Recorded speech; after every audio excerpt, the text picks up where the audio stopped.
జై హో పత్రిజీ. సదానంద యోగి గారి దివ్య చరిత్ర వింటూ ఉన్నాం.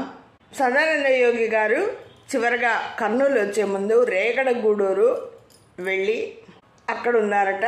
మరి రేగడగూడూరు కర్నూలు జిల్లాలో ఉంది, అంతవరకు మనం తెలుసుకున్నాం. మరి గత జన్మలు చెప్తూ వస్తున్నారు. ఇప్పుడు అవధూతగా ఉన్నప్పుడు కుటుంబం ఎలా ఉంది అనేది చెప్తున్నారు. తండ్రి అప్పయ్య, తల్లి అక్కమ్మ, అన్నయ్య వచ్చేసి వెంకయ్య, అక్క అక్కమమ్మ, చెల్లెలు బుచ్చమ్మ, బుల్లెమ్మ అంటారట. సదానంద యోగి గారి పేరు బుచ్చయ్య. పుట్టిన గ్రామం రేగడగూడూరు, గడివేముల మండలం, కర్నూలు జిల్లా, ఆంధ్రప్రదేశ్. కర్నూలు జిల్లా యోగులు, అవధూతలు తిరిగి ధ్యానం చేసిన స్థలం, అందుకే అది పుణ్యభూమి. అవధూతగా ఉన్నప్పుడు ఆహారం తక్కువగా తీసుకునేవాడిని. ఆహారం కొరకు రోజుకు 5 ఇళ్లకు భిక్షకు వెళ్ళేవాడిని, అంటే అవధూతగా ఉన్నప్పుడు.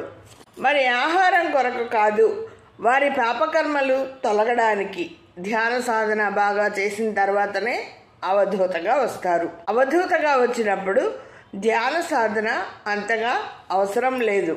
అవధూతలు ధ్యాన ప్రచారం చేయరు. అవధూతల ద్వారా మనుషులలో మార్పు వస్తుంది, వారి గుణగణాలు మారతాయి. మమ్మల్ని చూసి కొంతమంది నేర్చుకుంటారు. అవధూతలు ఒక లక్ష్యం కోసం వస్తారు. మరి అవధూతగా ఉన్నప్పుడు మౌనంగా ఉండేవాడిని.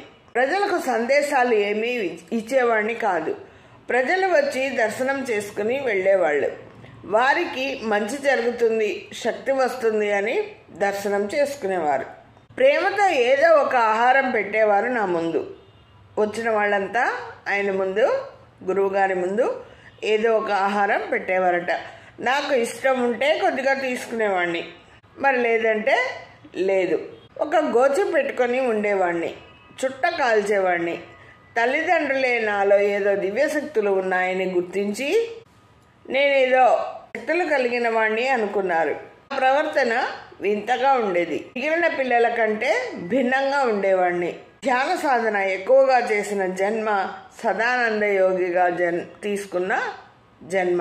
మరి బ్రహ్మజ్ఞానిగా ఉన్నప్పుడు, అవధూతగా వచ్చినప్పుడు ఆశ్రమాలు ఏమీ స్థాపించలేదు. ఒక చిన్న పూరిపాక ఉండేది, అందులో వచ్చి కూర్చునేవాడిని. నన్ను దర్శనం చేసుకొని వారి కర్మలు పోయాయని ధ్యానంలోకి వచ్చేవారు. అవధూతలు అన్ని ప్రాంతాలు తిరుగుతారు. ఒక చోట కూర్చోరు, వాళ్ళు అన్ని తిరుగుతూనే ఉంటారు.